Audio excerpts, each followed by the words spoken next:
నమస్కారం, నేను మీ జాహ్నవి. మనతో ఉన్నారు భారతీ శంకరపీఠ వ్యవస్థాపకులు, అగ్ని ఉపాసకులు, ప్రముఖ ఆధ్యాత్మికవేత్త తిరుపతి మూర్తి అవధాని గురువు గారు. మాట్లాడేద్దాం.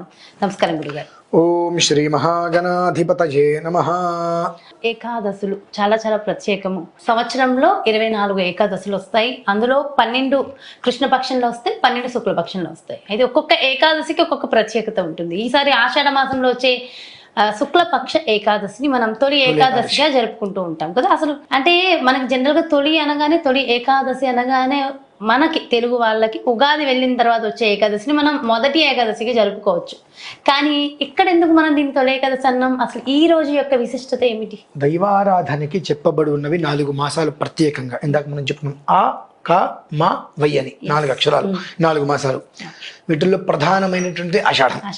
ఆ క మ వై అనేటువంటి విషయాన్ని మనం తీసుకుంటే మొట్టమొదటి ఆషాఢ మాసం, అందులో వచ్చినటువంటి మొట్టమొదటి ఏకాదశి, తొలి ఏకాదశి. చాతుర్మాస్య దీక్షలు కూడా ఇప్పుడే మొదలవుతాయి. అది ఎందువల్లనంటే ప్రతి ఒక్కదానికి కూడా మనకు దీంట్లో చెప్పబడింది ఏంటంటే 6 మాసాలు భగవంతుడు నిద్రపోతూ ఉంటాడు, యోగంలోకి వెళ్తాడు. యోగ నిద్రలో అనేటువంటిది నిద్రపోతారని చెప్పి అసలు లేదు. ఇప్పుడు ఇంకెక్కువగా చూస్తారు మనల్ని, ఏం పాపం చేస్తారా అని. ఏ పుణ్యం చేసినా యోగంలోకి వెళ్తాడు ఆయన, యోగంలోకి. అందుకనే ఆ సమయంలో యోగంలోకి వెళ్ళేటువంటి సమయంలో మనం చేసేటువంటి ఆరాధనలు చాలా విశిష్టంగా ఫలితాన్ని ఇస్తాయి. కనుకనే చాతుర్మాస దీక్షలు కూడా ఆ రోజు నుంచి అందరూ కొంతమంది ద్విమాసులు, కొంత చాతుర్మాసులు తీసుకొని ఒకచోట స్థిరంగా ఉండిపోయి నిర్వర్తిస్తూ ఉంటారు. ఇది ప్రత్యేకమైన విధానం. ఈ తొలి ఏకాదశి అనేటువంటి రోజునాడు తెలిసి కానీ తెలియక కానీ ఎవరో చేస్తున్నారు, మనం చూసాం, చూడక మనం చేయకపోతే ఏమన్నా అనుకుంటారేమో అనైనా సరే విష్ణుమూర్తి నామస్మరణ చాలండి. ఓం నమో నారాయణాయ ఇందులో చెప్పబడి ఉందమ్మా. ఎంత అద్భుతంగా చెప్పబడిందంటే, అంటే ఆ ఓం నమో నారాయణాయ అనేటువంటి మంత్రాన్ని అనుకుంటే మనకి ఏం దొరుకుతుందంటే, నారాయణ ఉపనిషత్తులో ఓం నమో నారాయణాయేతి మంత్రోపాసకః వైకుంఠ భువన లోకం గమిష్యతి. అంటే ఓం నమో నారాయణాయ అనేటువంటి నామాన్ని స్మరిస్తే వైకుంఠం వచ్చేస్తుంది. వైకుంఠానికి వెళ్ళిపోతాం మనం, లేదంటే వైకుంఠం మన దగ్గరకు వచ్చేస్తుంది. అంత అద్భుతం ఆ అష్టాక్షరిలో ఉంది. 7, 8 అనేటువంటి వాళ్ళ జీవితాన్ని మార్చేస్తాయి. ప్రతి మనిషికి నాకు ఈ గుర్తుంటుంది, ఇది నాకు పడుతుంది 7, 8 అనేటువంటిది ప్రతి మనిషి జీవితానికి మంచి జీవితాన్ని ఇస్తుంది. ఆ 8తో అంత అద్భుతాలు ముడిపడి ఉన్నాయి. ఓం నమో నారాయణాయ 8 అక్షరాలు, ఓం నమో భగవతే రుద్రాయ, ఇవన్నీ కూడా 8తో ఎందుకు ముడిపడతాయి? సౌరాష్టాక్షరి. ఘృణి ఇది 2 అక్షరే, సూర్య ఇది 3, ఆదిత్య ఇది 3, ఏతద్వేస విత్రస్యాష్టాక్షరం. అవి 8 అక్షరాలు. ఇవి ఏమిటి? 8 అనేటువంటిది మనిషి ఎక్కడైతే మొదలు పెడతామో 8 అక్కడికి మళ్ళీ అది ఎక్కడ మొదలు ఎక్కడ చివరి వరకు తెలియదు. అలాంటి ఒక అమోఘమైన ఆనందకరమైన జీవితం భగవంతుడు ఇచ్చేస్తాడమ్మా. దానికి ప్రధానమే తొలి ఏకాదశి. మూలానికి, ఆ మూలానికి ప్రధానమే తొలి ఏకాదశి. ఆ తొలి ఏకాదశి రోజు నాడు ఏ కారణం చేతైనా సరే ఇష్టం లేకుండా కూడా ఓం నమో నారాయణాయను, లేదంటే ఎవరన్నా పేరుంటే నారాయణ అని పిలిచిన అంతే అయిపోతుంది. అదేదో ముక్తి అంటారు కదా. చాలా అద్భుతం అండి. కానీ దీనికి ఒక కథ ఉంది. ఒక ఊర్లో ఒక పిల్లవాడు పుట్టిన దగ్గర నుంచి కూడా అతనికి విష్ణు సహస్రనామం మాత్రమే తెలుసు. విష్ణు సహస్రనామం పారాయణ చేయడం, లేదంటే ఓం నమో నారాయణ తప్ప ఇంకేమీ తెలియదు అతనికి. మహానుభావుడు ఆయన. ఇది కథ కాదు, యథార్థంగా జరిగినటువంటిది. యథార్థంగా జరిగినటువంటిది. చాలామంది పెద్దవాళ్ళకి దీని గురించి బాగా అవగాహన ఉంది. ఆయన నారాయణ శబ్దం తప్ప ఇంకోటి తెలియదు ఆయనకి. అయితే ఒకానొక సమయంలో రాత్రిపూట ఆయన కల వచ్చింది. ఆ కలలో విష్ణుమూర్తి వచ్చి, రేపు ఉదయం ఈ గ్రామం మొత్తం దహించుకుపోతుంది, అందుకని ఈ గ్రామం నుంచి మీరు అందరూ బయటికి పడండి అని చెప్పాడు భగవంతుడు. ఆయన వెంటనే ఊర్లో అందరికీ చెప్పేశాడు, మన ఈ ఊరు గ్రామం ఖాళీ చేసి వెళ్ళిపోదాము, విష్ణుమూర్తి కల్లోకి వచ్చి చెప్పాడు, ఊరు మొత్తం నాశనం అయిపోతుంది అని చెప్పి. అందరు ఏమన్నారు తెలుసా అండి? అందుకని అంటారు, ఎవరికి కూడా అడగకుండా ఎవరికి మంచి చెప్పకూడదు అని చెప్పి.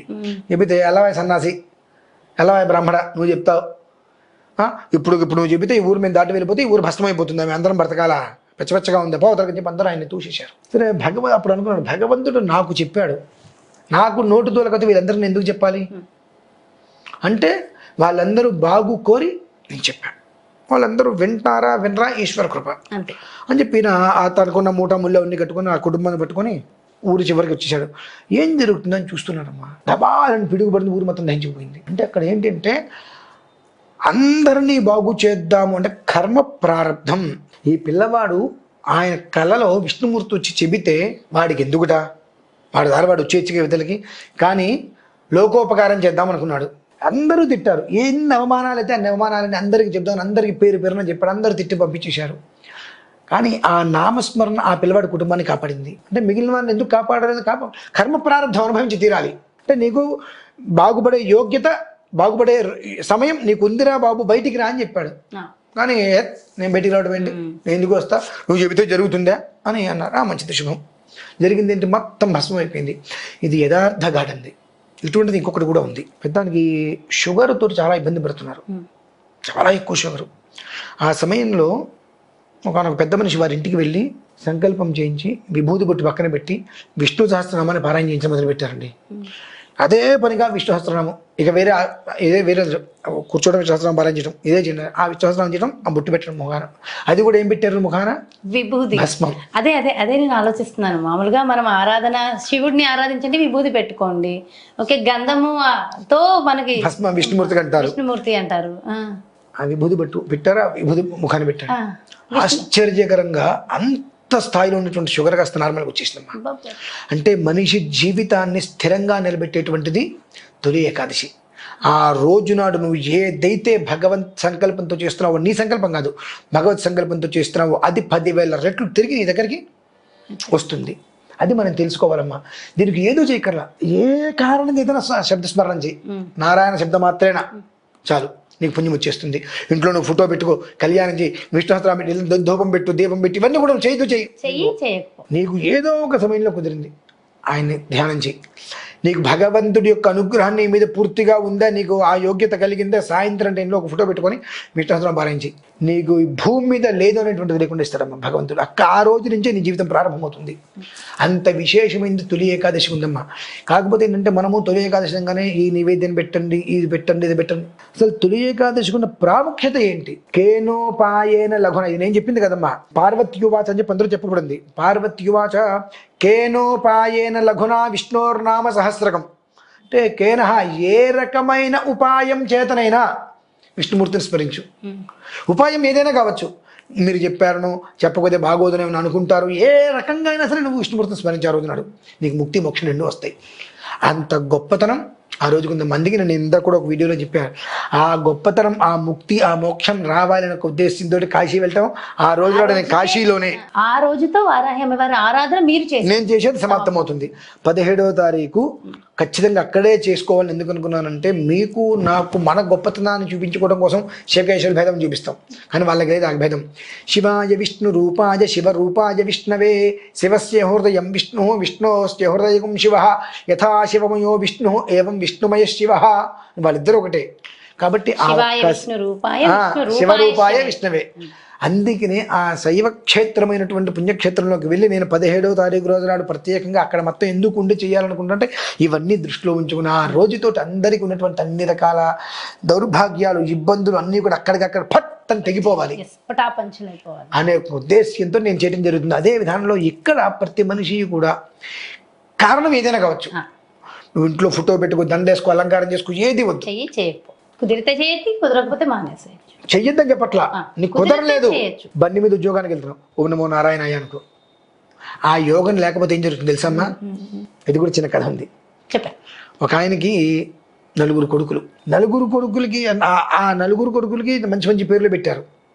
ఆ పేరు ప్రతి చివర కూడా ఒక రకమైన పేర్లు పెట్టుకుంటూ వచ్చారు. అయితే అతని జీవితం చివరి దశకు వచ్చేసింది. అతనికి దేవుడు అంటే అస్సలు నమ్మకం లేదు, పడదు. ఈ కొడుకులు 4 కూడా భయంకరంగా భగవంతుడి యొక్క భక్తులు. వీళ్ళ పేర్లన్నీ కూడా నారాయణని మార్చేసుకున్నారు. అంటే ఏ కారణం చేతైనప్పటికీ కూడా వాళ్ళ నాన్నగారు చనిపోయేలోపు నారాయణ అనిపించాలి, అది నారాయణ అని అనిపించాలి అని చెప్పి కుదరలా. తొలి ఏకాదశి ఘడియలు రానే వచ్చినాయి. ఇక తుది శ్వాస వరకు వచ్చింది. కొడుకుల్ని పిలుస్తుంటే పలకట్ల. వీళ్ళందరి పేర్లు నారాయణ నారాయణ అని పెట్టుకున్నారు. చివరి క్షణంలో అయినా సరే కనీసం నారాయణ, నాన్న పిలవకపోతాడు, ఆయనకి మోక్షం రాబోతుంది అని చెప్పి ఇక ఆయన ఏం చేయక పేర్లు నారాయణ కదా అని చెప్పి నారా నారా నారా అంట మొదలుపెట్టాడు. అనగానే కొడుకులు సంతోషపడ్డారు. ఓకే నారా నారా నారా అంటే ఇంకొక 2 అక్షరాలే కదా అనుకున్నారు. ఆ 2 అక్షరాలు పలకలేక ఆ నారా అనేటువంటిది పైకని అశ్వత్థామహత కుంజరహ అన్నట్టుగా నారా అనేటువంటి పైకని అరే యనా ఇట్రన్రా అని లోపల అనుకున్నాడు. ఆ మానసికంగానే ఇష్టం లేకుండా కూడా కొడుకుల పేరులో కూడా పూర్తిగా పిలవడం ఇష్టం లేకుండా 2 అక్షరాల పైకి పిలిచి 2 లోపలికి ఇట్రారా అని పిలుచుకున్న దానికే విష్ణుమూర్తి సంతోషుడు ఆయన మోక్షాన్ని ఇచ్చాడండి. ఏదో సినిమాలో కూడా ఉంటుంది కదా గురువుగారిది, అంటే పాత సినిమాలే. అంతటి గొప్పతనం ఆ తొలిగాదశి ఉందమ్మా. ఎంతకు మించి ఇంకేం కావాలి జీవితానికి? ముక్తి మోక్షదాయకం అంతే. మోక్షదాయకం. ఒక్క మాట చెప్పాలంటే అద్భుతం, మహాద్భుతం. ఎంతో చక్కగా అంటే కళ్ళ ముందే ఆ హరిహరాదులు ఇద్దరిని కూడా కళ్ళ కట్టినట్టు అలా చూపించేసి వాళ్ళ గురించి చక్కగా వివరించారు గురుగారు. Thank you so much. నమస్కారం. ఎస్, ఇదండి చూసారు కదా, మరి హరిహరాదుల దర్శనం కావాలి, శివాయ విష్ణు రూపాయ శివరూపాయ విష్ణవే. మరి ఈ నామము ప్రతినిత్యము కూడా జపించడం వల్ల కలిగే ఫలితము, హరిహరాదులిద్దరినీ కూడా మన ఇంట కొలువై ఉండేలాగా మనం చేసుకోవాలి అన్నా, ముక్తి మార్గము మనకి కలగాలన్నా సరే, మరి ముఖ్యంగా తొలి ఏకాదశి నాడు జూలై 17వ తారీఖున వచ్చే తొలి ఏకాదశి నాడు మనము ఆచరించవలసిన విధి విధానాలు ఎంతో డీటెయిల్గా ఎక్స్ప్లెయిన్ చేశారు కదా గురువుగారు. మరి అలాగే జూలై 14 నుంచి జూలై 17 ఆ తొలి ఏకాదశితో అమ్మవారి ఆరాధన అంటే వారాహి అమ్మవారి ఆరాధనలు కాశీ మహాక్షేత్రంలో నిర్వహిస్తున్నారు కదా. మరి ఆ డీటెయిల్స్ కూడా ఎక్స్ప్లెయిన్ చేసేసారు కదా. మరి ఆ వివరాల కోసం గురువుగారిని సంప్రదించాలి అంటే క్రింద డిస్ప్లే అవుతున్నటువంటి నెంబర్స్కి కాల్ చేయండి, డీటెయిల్స్ తెలుసుకోండి. నమస్కారం.